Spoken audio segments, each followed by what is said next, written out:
다음 주부터 시험 접수 기간입니다. 28일부터 일주일간인데 그 접수 딱 시작할 수 있는 시간이 27일 밤 12시부터예요. 이게 늦게 하면 자리가 랜덤이라서 집에서 먼 곳에서 시험 볼 수도 있거든요. 그래서 처음엔 고를 수는 있긴 한데 저도 예전에 시험 볼 때 접수해봤는데 하자마자 해도 못 골라요. 거의 12시 되면 바로 서버 다운되거든요. 그래서 한 10분 정도 지나면 할 수 있을 건데 거의 이제 접수를 못 하더라고요. 그래도 최대한 해놓고 자는 게 마음은 편하죠. 접수를 못 하시는 분들도 한 분씩 꼭 계셔가지고 미리 좀 해놔야 되는데, 근데 이때 그 회원가입할 때 사진이 필요하니까 미리 가입을 해두시는 게 좋아요. 그리고 혹시 증명사진 없으시면은 그냥 휴대폰 카메라로 적당히 비슷하게 하면 이제 신분 확인만 하면 되니까 꼭 이것 때문에 증명사진 찍을 필요는 없고요. 접수 잘 하시고요. 한국 세무사회 자격시험, 그리고 홈페이지가 세무사회 홈페이지가 있는데 거기는 세무사들이 들어간 홈페이지예요. 우리는 세무사회 자격시험, 시험 보는 홈페이지 가야 돼요. 세무사회는 가입도 안 되겠죠. 세무사만 가입하니까. 알고 계시고요. 그 메모 같은 거 해놓으셔야 돼요. 알람을 맞춰두시거나. 까먹는 경우가 되게 많아요. 28일부터, 그러니까 27일 밤 12시부터라고 기억하시는 게 더 좋을 것 같습니다. 이왕이면 접수하고 주무시는 게 좋겠죠. 그럼 어제 하던 거 이어서 보겠습니다. 어제 원천징수 프린트를 들었는데 2개 배운다 그랬죠. 첫 번째가 너의 소득세, 너의 소득세. 그리고 두 번째 배울 거는 나의 법인세. 이제 우리도 법인세 내야죠. 그러니까 기본적으로 이 2개만 배운다고 생각하시면 돼요. 왜냐면 너의 법인세는 네가 알아서 할 거니까 내가 관여할 필요가 없죠. 그래서 네 거 소득세랑 내 거 법인세 이렇게 2개만 하면 되는 거예요. 부가가치세는 뒤쪽에서 배우고 아마 이따가 할 겁니다. 그럼 17페이지를 보시면 법인세로 제목이 바뀌었죠. 법인세를 대충 이해를 해야 문제를 풀 수 있으니까 또 자료 정리를 해놨습니다. 17페이지 그림을 보시면, 그리고 이게 그림을 제가 다 그려놨어도 이게 순서가 안 보이잖아요. 결과만 제가 해놓은 거니까. 그래서 설명할 때는 제가 순서를 보여드릴 거고 이건 복습용으로 쓰시면 돼요. 그럼 과정을 한번 보여드리죠. 그림이랑 똑같은데 1월 1일부터 12월 31일, 1년, 일상적으로 우리가 이걸 1년이라고 하죠. 이건 다 정해진 거죠. 우리 모두에게 이 기간은 똑같죠. 근데 이제 회계기간이랑, 회계기간은 말 그대로 회계를 언제부터 언제까지 할 거냐, 그리고 이제 세법으로 넘어가면 세법이 다 다르다 그랬죠. 개인은 소득세 내고 법인은 법인세 내고. 근데 우리는 기본적으로 법인을 전제를 하니까 법인세 이야기를 또 해야 되잖아요. 그럼 법인세에서는 이 기간을 각 사업연도라고 해요. 위쪽은 회계, 아래쪽은 법인세. 2개가 달라요. 근데 둘 다 해야 돼요. 그럼 한번 생각을 해보세요. 법인은 이 2개를 내 마음대로 정할 수 있거든요. 내 마음대로. 그러니까 꼭 1월 1일부터 12월 31일까지로 안 해도 돼요. 그러니까 학교 개강하듯이 난 3월부터 2월까지 할 거야 라고 해도 돼요. 근데 일반적으로는 이렇게 하겠죠. 그리고 또 상식적으로 생각하면 이 2개를 다르게 하진 않겠죠. 그럼 나만 힘들잖아요. 그래서 이건 알고는 계셔야 돼요. 바꿀 수는 있는데 보통 이렇게 한다. 대부분이 90% 이상 이렇게 해요. 그러니까 이걸 전제로 하겠습니다. 그러니까 무조건은 아니라는 거예요. 그래서 이렇게 정했다고 치고, 그럼 세금을 낼 때 이 1년 동안 번 돈을 가지고 하는데, 그럼 이걸 가지고 생각을 해보면 장부가 2개 있어야 되죠. 회계 기준으로 만든 회계상 장부, 그리고 법인세법 기준으로 만든 법인세를 납부하기 위한 장부, 2개가 필요하죠. 근데 또 생각해보세요. 이 2개를 어떻게 만들고 있어요? 또 한 개 만들기도 힘든데. 그래서 이것만 만들어요. 회계장부만 쭉 만들어요. 그리고 12월 31일에 회계장부가 하나 나오겠죠. 그러면 이거랑 법인세법이랑 차이가 나는 부분 있죠. 그 부분만 조정을 해요. 그게 효율적이죠. 그러니까 그걸 세무회계라고 해요. 왜냐면 회계에서 출발하거든요. 그러니까 세법상 장부를 0부터 100까지 만드는 게 아니고 회계상 장부가 만들어지면 이제 다 만들었으니까 이 법인세 그 회계 기준이랑 법인세법이랑 차이만 보자. 그럼 차이만 바꾸면 될 거 아니냐. 그래서 세무회계라고 그래요. 세무회계는 우리 그냥 참고만 하면 되고 어쨌든 이렇게 두 개가 있는데 지금은 각 사업연도를 설명을 드릴 겁니다. 그럼 이제 그림에도 나와 있는데 이 1년 동안 번 돈을 납부를 하면 되는데 이 세금을 내는 거는 현실적인 문제잖아요. 그러니까 어떤 차이가 있냐면 회계상 장부는 내가 돈을 얼마를 벌었습니다, 얼마를 썼습니다 라는 걸 보여주는 거예요. 회계장부는. 그러니까 실제로 누구한테 돈을 주거나 받거나 하는 일이랑은 관계없는 거예요. 그냥 나타내기만 하면 되니까. 근데 세금을 내는 건 어때요? 실제 현금을 국세청에 납부해야 되죠. 그러니까 그 기간이 필요해요. 3개월을 줍니다. 3개월. 그래서 보통 그 세무사들이 1월에서 3월에 엄청 바빠요. 법인세 때문에. 부가세도 껴있고 한데. 그래서 이 1년 동안 번 걸 1월 1일부터 3월 31일까지 신고 납부를 하라 그래요. 여기까지 이해되시죠?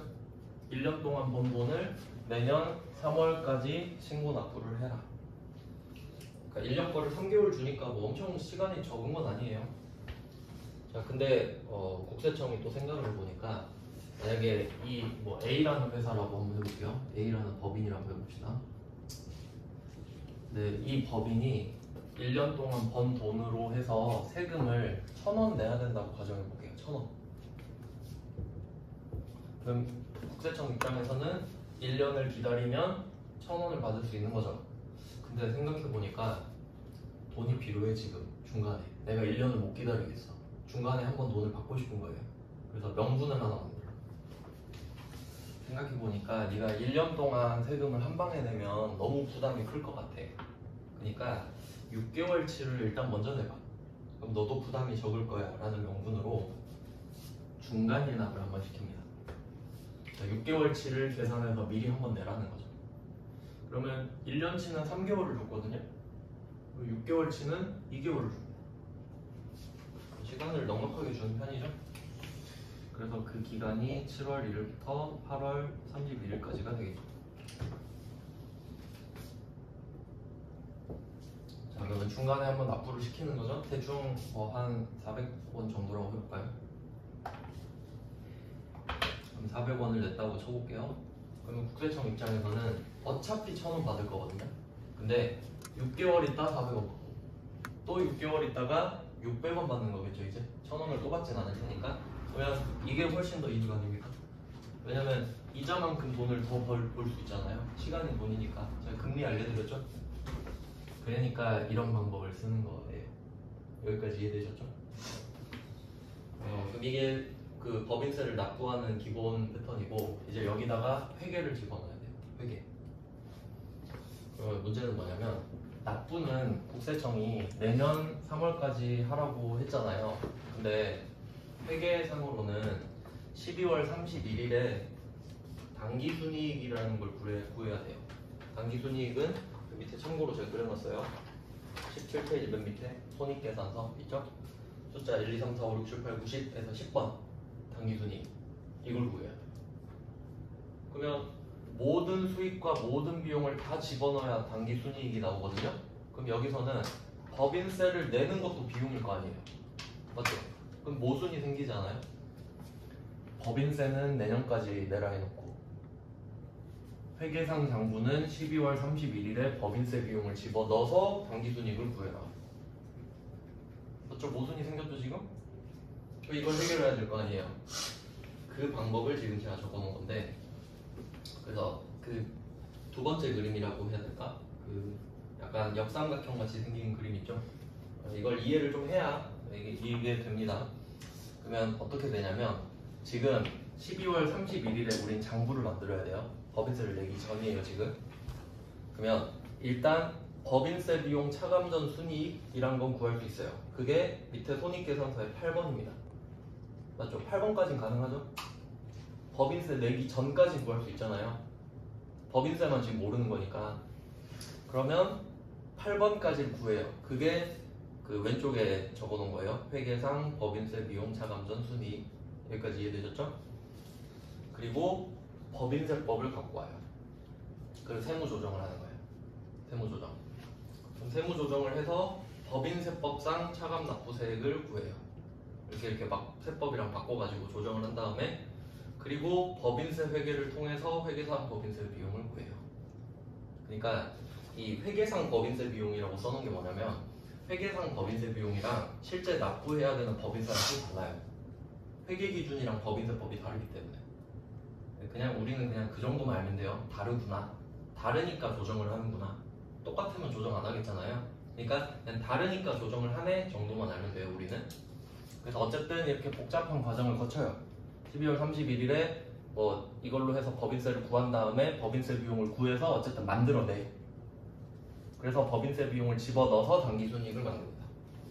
그런 논리예요. 그러니까 결론은 12월 31일이 돼야 회계상 법인세 비용을 찾을 수 있다는 거예요. 여기까지 이해되셨죠? 그러면 12월 31일에 이날이 기준이 되는 거죠. 이날에 회계상 법인세 비용을 찾을 수 있다. 그러면 그 중간에 납부했던 이 400원 있잖아요. 이거 법인세 400원 납부했죠? 그리고 뒤쪽에 600원 납부할 거죠? 그러면 이 400원에 대한 이름을 뭘로 할 거냐 이걸 생각할 거예요. 그럼 400원이 내가 법인세를 내긴 냈잖아요. 근데 나는 이때는 1년 동안의 법인세에 대한 관심이 없죠 지금. 12월 31일이 돼야 회계상 법인세 비용 구하잖아요. 그러면 내긴 냈는데 난 지금 관심이 없어. 그래서 얘 이름을 선납세금이라고 해놓습니다. 그래서 그림에 7월 1일부터 8월 31일에 법인세 중간예납세액 납부 써놓고 선납세금 써놓죠? 참고로 얘는 자산입니다. 이것도 써주세요. 자산. 왜 그런지 한번 생각해볼까요? 그러니까 일단 세금을 계산해서 400원이 나왔으니까 400원을 내긴 냈어요. 근데 난 아직 1년치 법인세는 관심이 없어. 그러면 12월 31일이 기준이라고 그랬죠? 그럼 이 기준일을 전에 냈죠 그냥. 그래서 그냥 먼저 냈다. 선납세금. 약간 마일리지 쌓는 느낌? 일단 400원 쌓아두고 나중에 400원 덜 내면 되지. 이런 느낌이죠. 그래서 이름이 선납세금. 이게 그 맨 처음에 배웠던 선급비용이랑 좀 비슷하지 않아요? 선급비용. 자동차 보험료는 1년치를 미리 낸다 그랬죠? 어차피 내야 될 거를 미리 내버리면 자산이에요. 어차피 낼 건데 미리 냈으니까 난 1년 동안 이제 안 내도 돼. 그리고 난 1년 동안 부려먹을 권리가 생겼어. 맞죠? 그럼 선납세금도 마찬가지죠. 내가 미리 냈으니까 나중에 이 돈은 안 내도 되잖아. 이런 느낌이죠. 그러니까 회계에서 패턴이 하나 나온 거예요. 돈을 미리 내놓으면 자산이구나. 어떤 이유로든. 이거 되게 중요해요. 이따가 그 선급금이라는 것도 배울 건데 한번 유추해 보세요. 선급비용, 선납세금, 선급금. 선급금이 뭔지 몰라도 자산일 것 같다라는 느낌이 들면 지금 잘하고 있는 거죠. 왜냐면 선급이 이미 돈을 준 거잖아요. 그런 느낌으로 좀 생각할 수 있는 거죠. 그래서 일단은 선납세금으로 쌓아놔요. 자, 여기까지는 이해되셨나요? 자, 그리고 한 개 더 있어요. 우리가 어제 소득세 배울 때 우리가 법인한테 돈을 줄 때는 원천징수 안 한다 그랬죠. 네가 알아서 해 하고. 근데 법인도 예외가 있는데 그걸 적어놨어요. 그 그림 가운데쯤에 보시면 상대방이 원천징수한 이렇게 보이시나요? 상대방이 원천징수한 2개 해놨어요. 제가. 법인세는 원천징수하는 목록이 딱 2개 있어요. 예외인 거죠. 예외. 첫 번째가 이자. 그래서 우리 은행한테 돈 받을 때 원천징수 당했죠. 예외니까. 그러니까 이건 법을 모르면 그냥 어쩔 수 없는 거예요. 그리고 두 번째는 배당 소득 금액 써 있는데 배당은 그 말 그대로 다른 회사 주식 사서 배당 받는 걸 말을 하거든요. 근데 그 배당도 종류가 엄청 많아요. 읽어보면 그 중에서 집합투자기구라고 써놨죠? 제가 줄 그어놓긴 했는데 집합투자기구가 우리가 흔히 말하는 펀드예요. 펀드 투자라고 하죠. 그러니까 어떤 느낌이냐면 펀드는 뭐냐면 그 돈이 많을수록 돈을 더 벌기가 쉽잖아요. 그러니까 예를 들어 주식을 산다거나 채권을 산다거나 근데 내가 목돈이 막 100만 원 생겼어. 100만 원에 1% 붙어가지고 만 원이죠. 그러니까 뭔가 떡이 작으니까 고물이 안 묻어. 그러니까 어떤 사람이 투자 잘하는 사람이 100만 원 가진 사람 1000명을 모으는 거예요. 그 집합 투자잖아 그게. 그럼 규모가 커졌죠. 그럼 1%도 크잖아요. 이제 그거 나눠주겠다 이거예요. 그게 펀드예요. 근데 그것도 약간 이자 개념인데 세법상으로는 배당으로 봐요. 그러니까 주식 사서 배당 받는 거랑 똑같지 않냐 그렇게 봐서. 그러니까 그 배당 중에 펀드 투자에 대한 이자는 원천 징수를 해라 그렇게 돼 있거든요. 법인도. 근데 시험에 안 나와.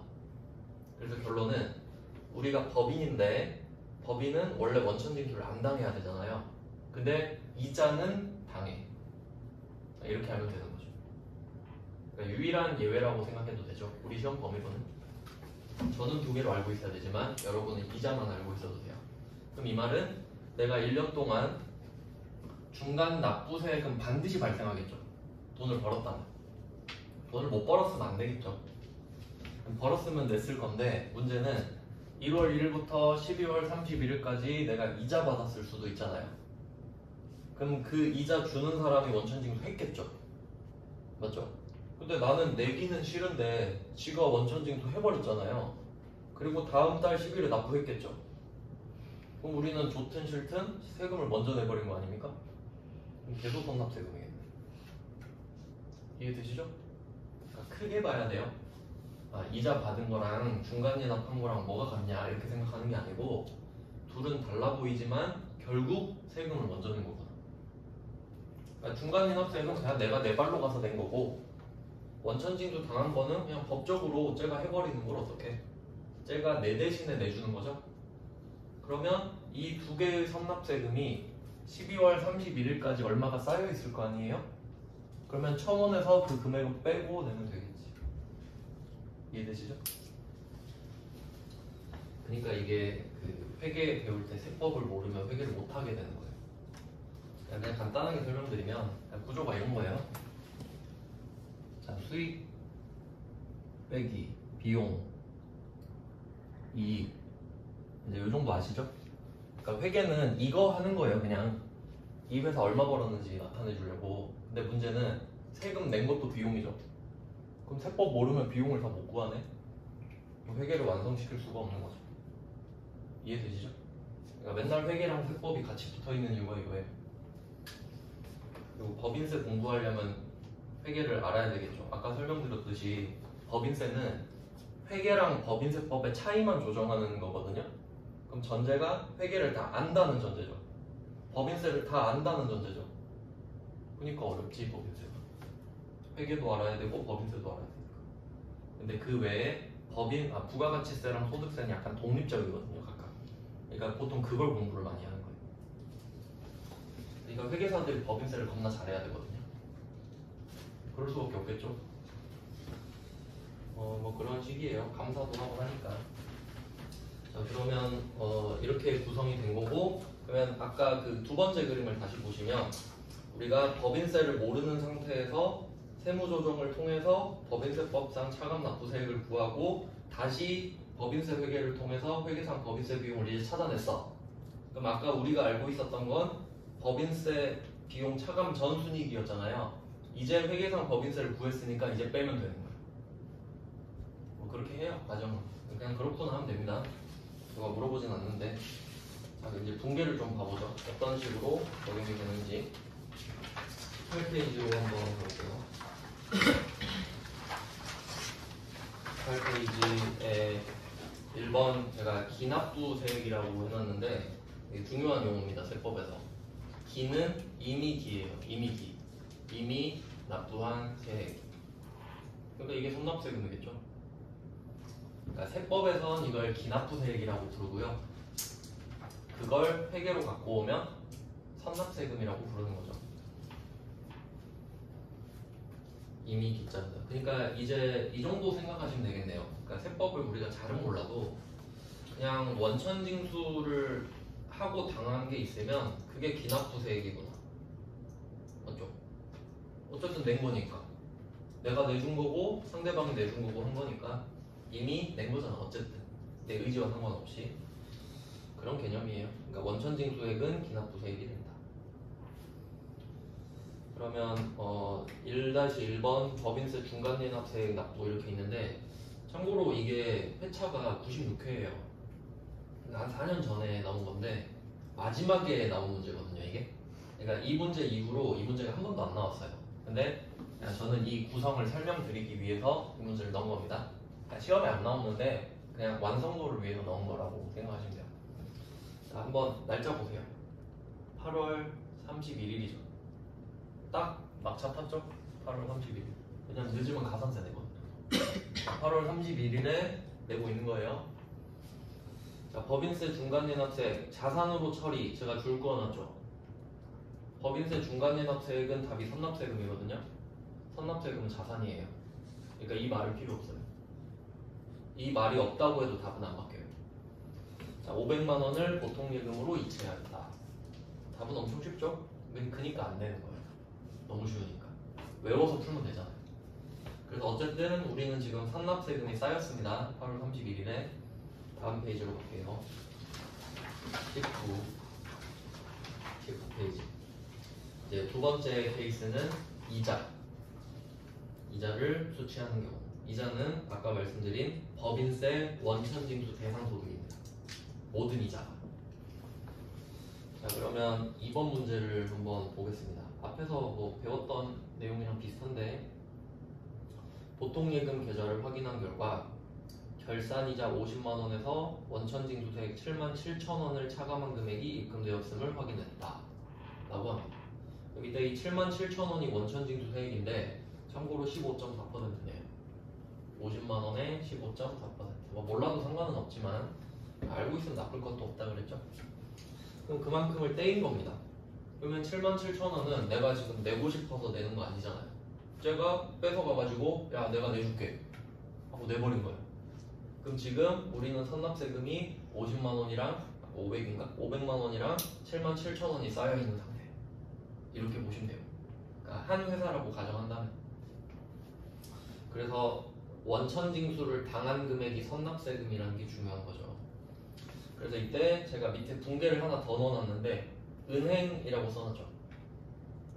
이 은행이 지금 나한테 돈 주고 있는 거잖아요. 그럼 은행 붕괴를 제가 적어놨거든요. 한번 분석을 해보시죠. 우리는 오늘 이자 수익이 발생합니다. 왜냐면 이자를 받는 날이거든요. 그럼 반대로 은행은 이자 비용이 발생했겠죠. 오늘 이자를 주는 날이거든요. 정확히 대칭되죠? 자, 그러면 50을 다 줘야 되는데 이자니까 원천징수를 그냥 해버리는 거죠, 은행은. 그러니까 은행은 무조건 원천징수 하는 거죠. 개인한테 돈 주든 법인한테 돈 주든. 자, 그때 그 금액이 77,000원이잖아요. 우리 어제 배웠죠. 원천징수 할 때는 예수금. 남의 거 내주려고 갖고 있을 때는 예수금이죠. 그러면 원천징수 한 사람은 예수금, 당한 사람은 선납세금.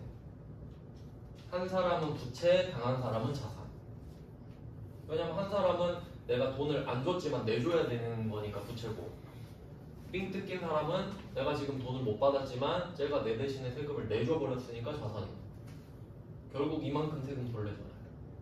이게 포인트예요. 그러니까 선납세금이랑 예수금 표시해가지고 비교 표시하시면 되는 거죠. 이거 처음에 외우면은 엄청 헷갈려 하거든요. 근데 둘 다 시험에 잘 나오겠잖아요. 원천징수 하는 것도 잘 나오고 당하는 것도 잘 나오고 둘 다 잘 나옵니다. 그래서 제가 은행 붕괴를 굳이 넣은 거예요. 근데 우리가 은행은 아니지만 앞에서 보셨듯이 개인한테 돈 빌릴 때 은행한테 똑같은 회계 처리했었어요. 그러니까 은행이니까 안 나오겠지 이게 아니에요. 그래서 두 개를 같이 보시면 되고, 그래서 그 77,000원을 뺀 42만 3천 원만 주고 받으면 끝나는 거죠. 자, 뭐 은행 공개는 참고하시고 둘 다 시험에 잘 나옵니다. 그 다음에 3번 문제. 이게 좀 트렌디한 문제라고 보시면 돼요. 그러니까 2번 문제는 이자만 주고 받잖아요. 보통 이건 안 틀려요. 거의 공부 좀만 하면. 근데 이제 3번 같은 문제 내면 많이 틀려요. 그러니까 문제 자체도 틀리지만 시간을 많이 잡아먹어서 좀 문제거든요. 그리고 분석을 좀 해볼게요. 3번 문제는 정기예금 1억 원을 중도 해지했대요. 그럼 뭐 일단 중도 해지했다고 하더라도 내가 돈을 그 담가놓은 기간에 대한 이자는 받겠죠. 그거 하라는 건데, 그래서 제가 공개를 2개 해놨습니다. 자, 그 첫 번째 공개를 한번 보세요. XX 돼 있죠? 언제 가입했는지 모르니까 XX 썼는데, 이때는 내 보통예금 통장에서 1억이 나가고 정기예금 통장으로 1억이 들어갔겠죠. 그러니까 입출금 통장에서 예금 통장으로 넘어간 거예요. 여기까지 이해되셨죠? 근데 해지를 해버린 거예요. 그러면 예금이 없어지겠죠, 일단. 그래서 제가 번호 붙여놨죠. 정기예금이 사라지는 게 1번. 자, 그리고 이자가 붙죠. 2번. 이자 수익 30만원 이렇게 해놨습니다. 자, 그리고 1억이랑 30만원을 받아야 된다는 건 이제 아시겠죠? 근데 1억은 원금이죠. 원금이 나갔다가 돌아오는 건 소득이 아니에요. 그러니까 이 1억에 대해서는 세금을 안 냅니다. 근데 이 1억이 왔다 갔다 하는 동안에 30의 수익이 생겼죠. 그럼 요건 세금 내야 되죠. 그러니까 은행은 30만원에 대해서만 원천 징수를 하겠죠. 그래서 선납세금이 나오잖아요. 그래서 3번 선납세금 제가 써놨죠. 이 금액은 30만원 곱하기 15.4%일 텐데 나와있죠. 그냥 46,200원 적혀있으니까 그대로 빼주시면 돼요. 자, 그리고 4번에 보통예금을 적으면 이 숫자는 여러분이 안 찾으셔도 됩니다. 마지막 숫자는 항상 맞춰주기 때문에. 그러니까 이거 숫자가 좀 복잡하잖아요. 써있긴 해도. 그러니까 이 순서를 지키시면 문제를 되게 쉽게 풀 수 있는 거죠. 참고로 적어놨어요. 뭐 본인이 뭐 편한 방법이 있으면 풀면 되는데 이게 좀 안전한 방법입니다. 그래서 그 2번이랑 3번 문제 차이 아시겠죠? 3번은 원금까지 같이잖아요. 그러니까 이게 훨씬 더 어렵지 않습니까? 그러니까 출제자는 이왕이면 2번보다는 3번을 내고 싶을 거다 라고 생각하시는 게 좋아요. 근데 3번 풀 줄 알면 2번은 당연히 풀기 때문에 3번을 연습하시면 됩니다. 아, 그리고 그 한 개 더 있어요. 3번 문제에서 그 문제 두 번째 줄에 보시면 그 법인세와 지방소득세는 자산 계정으로 처리하시오. 이거 제가 줄 그어놨죠. 이 말은 아까 보셨죠? 당연히 선납세금이니까 이 말이 없어도 원천징수 금액은 선납세금이죠. 근데 그 왼쪽에 이자는 이자 수익 계정으로 계상하며 이렇게 됐죠. 이 부분 제가 밑줄 그어놨죠. 그럼 이건 이 말이 있으니까 답이 이자 수익이거든요. 자, 그럼 다음 페이지를 보면서 왜 이렇게 해놨는지 보여드리겠습니다. 20페이지. 자, 20페이지에 4번 문제를 한번 보세요. 이거 우리가 초창기에 배웠던 문제 그대로 또 넣은 거거든요. 그 회계해가지고 드렸던 자료 있죠. 거기 있는 문제 똑같은 문제예요. 한번 볼게요. 자, 4월 1일에 정기예금 3천만원 집어넣습니다. 그리고 12월 31일이 됐어요. 이때 이자 수익을 인식하죠. 왜냐하면 4월 1일에 가입을 했는데 만기가 3월 31일이잖아요. 그럼 이자를 3월 31일에 받는데 난 12월 31일에 결산이니까 그냥 분괴를 해야 돼요. 그러니까 이자를 수취한 게 아니고 인식하죠. 그럼 그 금액은 4월 1일부터니까 9개월이죠. 앞에 3달 빼고. 그래서 그 공식이 3천만원 곱하기 3.4% 곱하기 12분의 9 이렇게 했었잖아요. 그리고 3월 31일이 된 거야. 그 3월 31일이 방금 봤던 3번 문제랑 똑같은 거예요. 맞죠? 정기예금 없어지고 돈 들어오고 이자의 원천 징수 당했잖아요. 맞죠? 근데 얘는 제가 점점점 박스 쳐놨죠. 미수 수익이랑 이자 수익이 합쳐져 있죠 지금. 이거 합쳐야 3천만 원 곱하기 3.4 되잖아요. 맞죠? 이게 정상적인 이자란 말이에요. 이제 이해되셨죠? 우리가 처음에 발생과 발생과 이연 배웠고 방금 원천징수 배웠으니까 이 두 개가 같이 들어갈 거 아니에요. 실제 분기할 때는. 그러니까 여기서는 미수 수익이랑 이자 수익이 같이 있죠. 근데 아까 그 문제에서 뭐라 그랬어요? 이자 수익으로 해라 라고 돼 있죠? 그러니까 100% 이자 수익이라고요. 이해되셨죠? 그냥 당연하지 이게 아니에요. 이자 받았으니까 이자 수익이지 그게 아닙니다. 기간에 따라서는 그게 미수 수익의 형태인 걸 수도 있는 거예요. 근데 방금 그 문제는 그건 됐고 그냥 이자 수익으로 하세요 라는 말인 거지. 그래서 잘 보시면 19페이지 다시 봐보세요. 제가 이자 수익만 점점점 박스 쳐놨잖아요. 얘는 한 개죠. 그리고 20페이지의 4번 문제는 두 개를 제가 박스를 쳐놨잖아요. 이 차이로. 이자 수익으로 하란 말 때문에 이렇게 답이 바뀌었어요. 알겠죠? 그냥 참고하시면 돼요. 뭐 그 답에 영향을 미치진 않는데 그냥 그런 디테일이 있다라는 거죠. 그럼 이제 21페이지로 한번 가볼게요.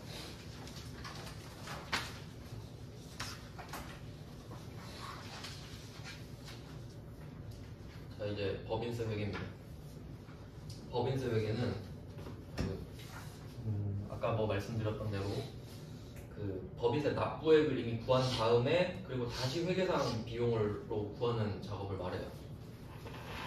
그러면 얘는 자동결산 문제입니다. 자동결산 분개를 할 필요는 없는데 그래서 제가 그림 넣어놨죠. 이게 그 나중에 실제 컴퓨터 입력할 때 하게 되는데 그 자동결산이라고 써놓은 거는 특정 그 메뉴로 들어가서 그 칸에다가 숫자만 적으면 되거든요. 그래서 그림을 드리려고 넣어놨어요. 그래서 자동결산은 그 밑에 결산자료 입력 들어가서 1월, 12월 이렇게 입력하면 되고요. 자 그리고 여기서 법인세 쪽인데 그쪽만 제가 사진을 넣어놨거든요. 법인세 등이 파란색으로 제목되어 있죠. 그리고 그 밑에 선납세금 700 써있고 추가계상액 비어있죠. 700은 실제로 그 시험 볼 때 가면 700이 써있을 거예요. 그리고 여러분은 초록색 칸에만 입력할 수 있어요. 그러니까 초록색 칸만 다시 박스를 좀 쳐주세요. 그러니까 쉽게 말하면 초록색 칸이 아니면 입력이 안 되니까 답이 아닌 거죠. 그러니까 여러분 실제 갔을 때 초록색 칸 잘 기억하셔야 돼요. 자 그러면 여기까지 확인하셨죠? 두 번째 그림까지. 그럼 문제를 한번 다시 볼게요. 문제에서 주말 현재 단기분 법인세, 지방소득세 포함 1,500만 원으로 산출되었다. 관련된 결산 회계 처리를 하시고 이게 문제 끝인데 제가 그 줄 그어놓은 거 있죠. 단기분 법인세 중간해납세액 570만 원이랑 이자소득 원천징수세액 130만 원은 선납세금으로 계상되어 있다. 이렇게 문제에서 말을 하잖아요. 이 말이 없어도 700이 써 있어요. 아시겠죠? 왜냐면 이걸 안 알려주면 이 금액이 없어집니까? 이걸 안 알려줘도 이건 사실인데. 그러니까 선납세금 700이 이미 잡혀 있어 버린단 말이에요. 그래서 컴퓨터 들어가면 700이 써 있다고요. 그럼 이제 이 700 써 있는 걸 옆에다 그대로 보고 적으시면 돼.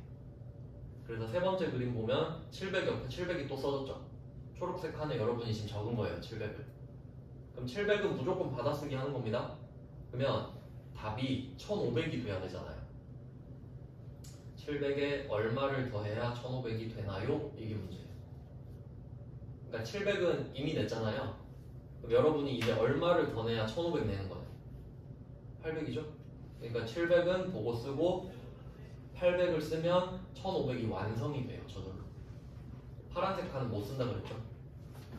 그래서 이 두 개만 쓰고 마지막에 전표 추가라는 버튼이 있는데 그거 누르면 끝나요. 엄청 쉽죠?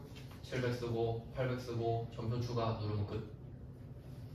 근데 이렇게 하면 결과가 어떻게 되냐면 그 밑에 결과는 여러분이 분개를 하는 게 아니에요. 전표 추가를 하면 지가 진짜 전표를 추가해 준 겁니다. 이렇게 한번 보세요. 어떻게 됐나. 선납세금이 이거 또 잘못 써놨네. 죄송해요. 선납세금은 자산 마이너스죠. 이거 복사 붙여넣기 하느라. 선납세금은 네, 자산 마이너스. 그 밑에 거도 바꿔주세요. 밑에도 복사 붙여넣기 했죠. 선납세금이 대변에 있으니까 둘 다 자산 마이너스로 바꿔주세요. 네, 그러면 700이 차변에 쌓여 있었잖아요. 계속 그걸 오늘 갖다 쓰는 겁니다. 대변으로. 그러면 이 700이 대변으로 가면서 내 돈 700 나가는 걸 막아주는 거죠. 그리고 차변에는 회계상 법인세 비용이 만들어집니다. 계정 과목은 법인세 등. 왜냐면 지방 법인세도 같이 포함이 되기 때문에. 그러면 1500인데 700은 안 내도 되고 800은 미지급 세금으로 써있죠. 이유를 생각해 보세요. 오늘은 12월 31일이죠. 그러면 회계에서 시키니까 회계상 법인세 비용을 구했단 말이에요. 근데 이제 얼마를 내야 되는지 알았어. 납부는 내년 3월까지죠. 12월 31일에 납부를 못해요. 그러니까 미지급 세금일 수밖에 없죠. 안 받아주는데. 그러니까 회계 때문에 법인세 등을 구했는데 국세청은 아직은 안 받아줘. 1월 2일에 오래. 그러니까 미지급 세금이죠. 이런 느낌입니다. 그리고 이제 2번 문제도 한번 보시면 2번 문제는 똑같은 문제인데 자, 법인세 비용은 1350으로 산출이 됐대요. 법인세 중간연납세액은 선납세금을 조회하여 처리할 것이라고 되어 있는데 방금 제가 그래서 사진을 넣어놓은 거예요. 선납세금은 조회할 필요가 없죠. 옆에 써 있으니까. 그래서 줄 거는 겁니다. 답은 두 번 넣지는 않았습니다. 다음 페이지로 넘어가시면 돼요. 22페이지입니다.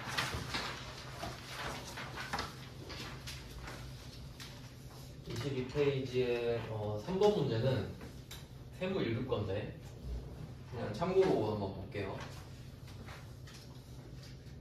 자, 지금 표가 하나 주어졌는데 선납세금이 3개가 있고요. 예수금이 2개가 있습니다. 이거 종합 문제인데 한번 생각해 볼게요. 선납세금은 내가 원천징수 당한 거랑 법인세 미리 낸 거 포함된 거죠. 그래서 선납세금의 맨 위에 의정부 세무서를 보니까 법인세 중간연납액 써있죠. 그러면 여기서 이 의정부 세무서 있잖아요. 그럼 우리 회사가 지금 의정부에 있을 거예요. 관할 세무서인 거잖아요. 의정부나 의정부 주변이나 되겠죠. 그리고 밑으로 내려가 보시면 동작세무서랑 동작구청에서 이자소득 원천징수분대 있죠. 왜 둘이 다른지 생각해 보세요. 상대방이 나한테 이자 주면서 원천징수했겠죠. 걔 관할 세무서는 동작세무서인 거지. 그러니까 거기다 갖다 냈지. 이해되셨죠? 여러분 그냥 그렇구나 하시면 돼요. 실무에선 이게 중요하니까. 근데 우리는 따지진 않는데 세무 1급은 이렇게 내거든요. 그럼 어쨌든 선납세금은 이해되셨죠? 그냥 뭐 합치면 얼마 되는구나. 그 다음에 예수금으로 내려가 볼게요. 예수금은 내가 원천징수를 한 거죠. 그래서 안에 내용을 보시면 12월 귀속 근로소득 원천징수분 써있죠. 자, 그럼 이걸 어떻게 해석할지 생각해 볼게요. 12월 월급 줄 때 원천징수 해놓은 거 갖고 있어요. 지금 제가 이건 다음 달 10일까지 내면 된다 그랬죠. 그럼 이거 12월 31일에 꼭 내야 돼요? 그건 아니죠. 아직 1월 10일이 안 됐는데?